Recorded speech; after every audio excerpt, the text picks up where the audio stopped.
God is behind us when we are unconverted. जब हमारा नया जन्म नहीं होता, हमारे उद्धार से पहले परमेश्वर हमारे पीठ के पीछे होता है। When we turn around, we've turned our back to the lust of the eyes, the lust of the flesh, and the pride of life. जब हम पीछे मुड़ते हैं तो हमने संसार, आंखों की अभिलाषा, शरीर की अभिलाषा और इस जीविका के घमंड पर अपने पीठ को मोड़ दिया है। And we are turned towards God. और फिर हमने परमेश्वर की ओर हम मुड़ चुके हैं और हमारी आंखें परमेश्वर पर लगी हैं। So if you find yourself in your life after you say you were born again, और अगर आपको अपने जीवन में मालूम पड़ता है कि जब आप कहते हो कि मेरा नया जन्म हुआ है, उसके बाद भी looking occasionally at these other things, आप कभी कभार इन दूसरे चीजों को भी देख रहे हो, तो you can be pretty sure you didn't do an about turn. आप बिल्कुल निश्चित हो सकते हो कि इसका मतलब आप पीछे नहीं मुड़े हो। You did a left turn or a right turn, या तो आप बाएं मुड़े या तो आप दाएं मुड़े, 90 degrees instead of 180 degrees. या 180 डिग्री मुड़ने के बजाय आप केवल 90 डिग्री पीछे मुड़े हो। And that is why spiritual progress in your life has been so slow. इसी वजह से आपके जीवन में आत्मिक उन्नति बहुत धीमे गति से चल रही है। And that's why you don't seem to get revelation on the word of God. और इसी वजह से आपको परमेश्वर के वचन पर प्रकाशन नहीं प्राप्त होता।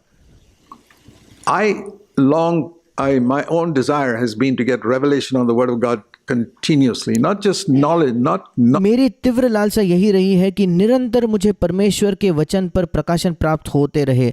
ये नहीं कि केवल मैं ज्ञान प्राप्त करूं, knowledge, but revelation. केवल ज्ञान नहीं बल्कि प्रकाशन। Revelation means something that changes your life. प्रकाशन का मतलब ऐसा कुछ जो आपके जीवन को बदल दे। Knowledge is only to fill your head with ज्ञान जो होता है उससे केवल आप अपने सिर को भर देते हो, knowledge so that you can talk about the Bible and और अपने सिर को ज्ञान से भरते हो ताकि आप बाइबल के बारे में बात कर सको, preach about it. या उसके बारे में प्रचार कर सको। And that can be a great temptation for those who preach, और ये एक बड़ी लालसा विशेषकर उन लोगों के लिए हो सकती है जो प्रचार करते हैं, to have knowledge. कि उनके अंदर केवल ज्ञान हो। But we must never be satisfied with that. पर हमें कभी उससे संतुष्ट या तृप्त नहीं होना है। The New Testament word is revelation. नए नियम में जो शब्द है वो है प्रकाशन। Knowledge is for the scribes. जो ज्ञान है वो शास्त्रियों के लिए है। Jesus criticized the scribes for having knowledge. यीशु मसीह ने शास्त्रियों की आलोचना की कि उनके पास केवल ज्ञान था। Revelation comes when you have a desire to obey God. प्रकाशन तब मिलता है जब आपके अंदर एक चाहत है, एक लालसा है परमेश्वर की आज्ञा मानने की। And the mark of revelation on God's word is that it changes your life. और परमेश्वर के वचन पर आपको प्रकाशन मिल गया है, इसका चिन्ह यह है कि वो आपके जीवन को बदल देता है। So whenever you read God's word, और इसलिए जब कभी आप परमेश्वर के वचन को पढ़ते हो, pray for revelation. आप प्रकाशन के लिए प्रार्थना कीजिए। And that will change your life, that you will repent and turn around 180 degrees. और वो आपके जीवन को इस प्रकार से बदल देगा कि आप मन फिराकर 180 डिग्री पीछे मुड़ जाओगे।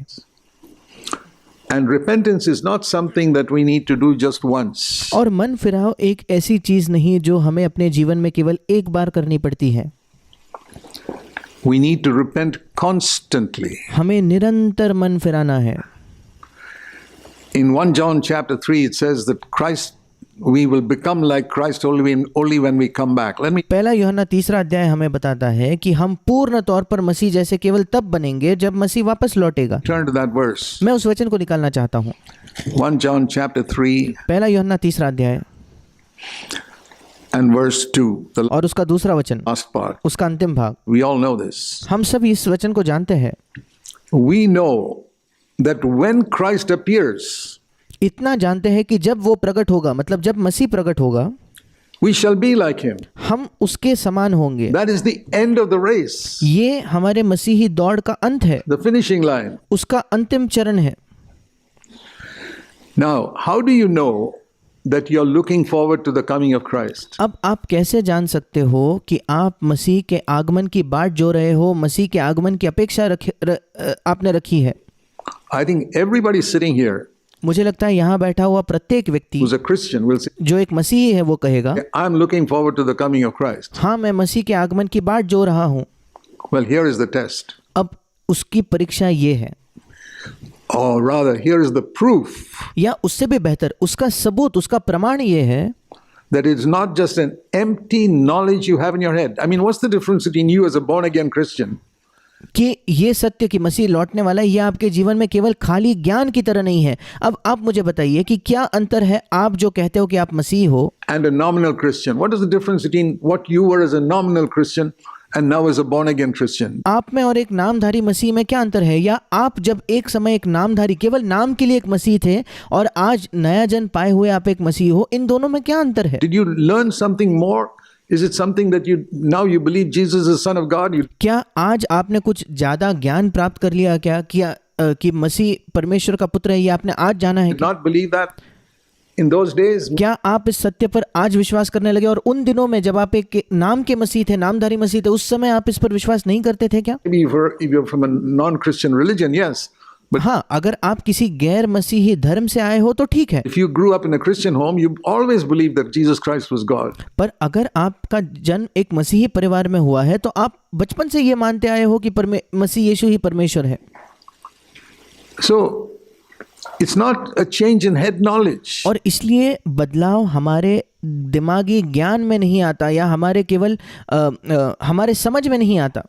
For a Christian, when he's born again, जब एक मसीह का नया जन्म होता है तो मुख्य तौर पर बदलाव उसके ज्ञान में नहीं होता, it's a change in a life and a lifestyle. उसके जीवन में, उसके जीवन शैली में एक बदलाव आता है। So here it says that when he appears, we are going to be like him. और यहाँ लिखा है कि जब यीशु प्रकट होगा तो हम उसके समान होंगे। So what? तो क्या? Okay, here's the next verse. यहाँ अगला वचन देखिए, If you really have this hope in you, अगर वाकई में आपके अंदर ये आशा है तो you will purify yourself until you reach his standard of purity. वो अपने आप को वैसा ही पवित्र करता है जैसा वो पवित्र है। मतलब आप अपने आप को वैसा पवित्र करोगे जब तक आप यीशु मसीह के पवित्रता के मापदंड तक नहीं पहुंच जाते। Read that. उस वचन को ध्यान से पढ़िए। How do you know you're waiting for the coming of Christ? आप कैसे जान सकते हो कि मसीह के आगमन का आप इंतजार कर रहे हो? John chapter 3 verse 3. पहला यूहन्ना 3 अध्याय 3 वचन। This is the only proof that you have a living hope. ये इकलौता सबूत है कि आपके अंदर एक जीवित आशा है। Otherwise it's a dead hope. अगर नहीं तो आपके अंदर एक मरी हुई आशा है। Everyone who has this hope fixed in him, जिस किसी व्यक्ति के अंदर ये आशा दृढ़ है, everyone प्रत्येक व्यक्ति will purify yourself. How often? वो अपने आप को शुद्ध करेगा। कब वो शुद्ध करेगा? कितने बार वो अपने आप को शुद्ध करेगा? I believe every day. मैं विश्वास करता हूं कि प्रतिदिन वो अपने आप को शुद्ध करता रहेगा। Until when? कब तक? Until you become like him, जब तक आप उसके समान नहीं बन जाते तब तक। which is when he comes. और वो कब होने वाला है? जब मसीह आएगा। It's like running a race, ये एक दौड़ को दौड़ने के समान a है। marathon race, एक मैराथन की ये दौड़ है मानो, where every minute finds you a little further from where you started, और प्रत्येक मिनट में जहां आपने शुरुआत की थी उससे आप थोड़ा आगे बढ़ जाते हो and a little closer to the finishing line. और थोड़ा नजदीक आप उस दौड़ के अंतिम चरण तक पाते हो अपने आप को। And that's a good way to picture it. और ये एक अच्छा चित्र है जो हम अपने मन में रख सकते हैं।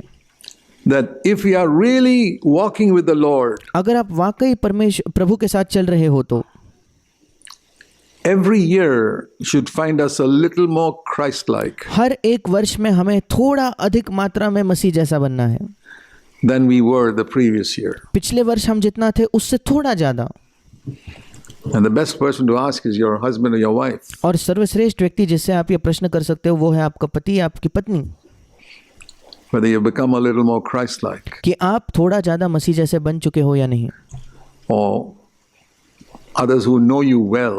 या दूसरे लोग जो आपको बहुत अच्छे से जानते हैं। And the people who know us best are the ones who live in our own home. और जो लोग हमें सबसे अच्छे से जानते हैं वे वही लोग हैं जो हमारे घरों में रहते हैं। So repentance means I'm turning around. और मन फिराव का मतलब मैं पीछे मुड़ रहा हूँ। And if I find anything in my life at any time और अगर मुझे अपने जीवन में किसी भी समय ऐसा कुछ मिलता which है is unchrist-like, जो मसीह के स्वभाव जैसा नहीं है या मसीह जैसा नहीं है तो I need to repent from that immediately. मुझे तुरंत उससे मन फिराना है, Turn around. Lord, that was wrong. पीछे मुड़ना है। प्रभु वो गलत था। Acknowledge the error first. सबसे पहले उस गलती को मान लीजिए। Lord, that was wrong. I was wrong. प्रभु वो गलत था, मैं गलत था वहां, I have sinned. मैंने पाप किया है प्रभु, Maybe in my thought शायद मेरे विचारों में or the way I spoke या जिस तरीके से मैंने बात की उसमें or something I did. या मैंने जो किया उसमें। or perhaps a wrong attitude towards someone. या किसी व्यक्ति के प्रति एक गलत रवैया। Lord, I had a wrong attitude. प्रभु मेरे अंदर एक गलत रवैया था। We sin in 5 areas. हम 5 क्षेत्रों में पाप करते हैं। Please remember these 5 areas. कृपया इन 5 क्षेत्रों को याद रखें। We sin in action. हम अपने कामों में पाप करते हैं, That's more visible. ये दिखता है, दूसरों को दिखाई पड़ता है। We sin in words. हम अपने शब्दों से पाप करते हैं, When we speak जब हम कुछ कहते हैं, with anger or bitterness या तो गुस्से से या तो कड़वाहट भरे शब्द, or something like that. And we sin in thoughts. और फिर हम अपने विचारों में भी पाप करते हैं। It's not nobody can see that. ये ऐसा कुछ है जो और कोई व्यक्ति देख नहीं पाता। Actions, words, thoughts. हमारे कामों में पाप, हमारे शब्दों के द्वारा पाप, हमारे विचारों के द्वारा पाप। And then we can say sin in attitudes और उसके बाद हम अपने रवैयों में भी पाप कर सकते हैं, towards people. That's लोगों के प्रति जो हमारा रवैया है। inward and not visible. फिर एक बार ये एक अंदरूनी चीज है, बाहर से दिखाई नहीं पड़ती। You can have a wrong attitude towards a person for a long time एक लंबे समय तक आप किसी व्यक्ति के बारे में गलत रवैया बनाकर रख सकते हो, and never even think that you need to repent of it. और आपको ये एहसास भी नहीं होता कि आपको उससे मन फिराने की जरूरत है। And number 5 is motive. और 5वां है मकसद। Motive is where I did a very good thing, मकसद वो होता है जब मैंने एक बहुत अच्छा काम तो किया है, but the motive was wrong. पर उसका मकसद गलत था। It was to get honor, मैं अपने आप के लिए आदर खोजना चाहता था, or it was to please somebody, या मैं किसी को प्रसन्न करना चाहता था, not to glorify God. और मैं परमेश्वर की महिमा नहीं चाह रहा था वहां। Any motive that is not to glorify God कोई भी मकसद अगर आपका ये ना हो, कोई भी काम अगर आप ऐसे मकसद से नहीं करते जहां आपका मकसद परमेश्वर को महिमा लाना अगर नहीं है, तो is sin. वो पाप है। 1 Corinthians 10:31 says, do everything for the glory of God. पहला कुरिन्थियों 10:31 वचन कहता है कि तुम जो कुछ करो परमेश्वर की महिमा के लिए करो। My whole life must be in one direction. I want to glorify God in my life. And I want मेरे पूरे जीवन की एक ही दिशा होनी चाहिए कि मैं अपने जीवन के द्वारा परमेश्वर की महिमा करना चाहता हूँ। to say this straight to you. You think और मैं आपको ये बिल्कुल सीधे तौर पर कहना चाहता हूँ। that's a very high standard? क्या आपको लगता है ये एक बहुत ऊंचा स्तर, ऊंचा मापदंड है? That's the only standard the Bible says. Bible हमें तो इसी मापदंड के बारे में बताता है, इकलौता मापदंड है जिसके बारे में बाइबल बताता है। 1 Corinthians 10 and verse 31, do पहला कुरिन्थियों 10:31, everything for the glory of God. सब कुछ परमेश्वर की महिमा के लिए करो। Whatever you do, तुम चाहे जो भी करो। it says in 1 Corinthians 10 and verse 31, do everything for the glory of God. Have you seen that verse? पहला कुरिन्थियों 10:31 कहता है कि सब कुछ परमेश्वर की महिमा के लिए करो। क्या आपने उस वचन को देखा है? If you haven't seen it, my brothers, sisters, see it now. अगर आपने उस वचन को नहीं देखा तो उस वचन को अब देख लीजिए। Do every single thing for the glory of God. हर एक चीज परमेश्वर की महिमा के लिए करो, And evaluate your life by that standard. और अपने जीवन को उस मापदंड के अनुसार परखो या जांचो। And wherever you come short, you acknowledge it. और जब कभी आप उससे वंचित रह जाते हो, उस मापदंड तक नहीं पहुंच पाते, तो उस बात को मान लो प्रभु के सामने। Action, हमारे काम, word, thought, attitude, and motive. हमारे काम, शब्द, विचार, रवैये और मकसद। Any area, Lord, I repent. I want to turn towards you. इसमें से कोई भी क्षेत्र, प्रभु मैं मन फिराता हूं, मैं तेरी ओर मुड़ना चाहता हूं प्रभु। And progressively, the path of the righteous will shine brighter and brighter and brighter. और बढ़ते क्रम पर धर्मियों की चाल उस सूरज के समान, सूरज की रोशनी की तरह और तेजोमय और तेजोमय और प्रकाश से भरा होते जाएगा।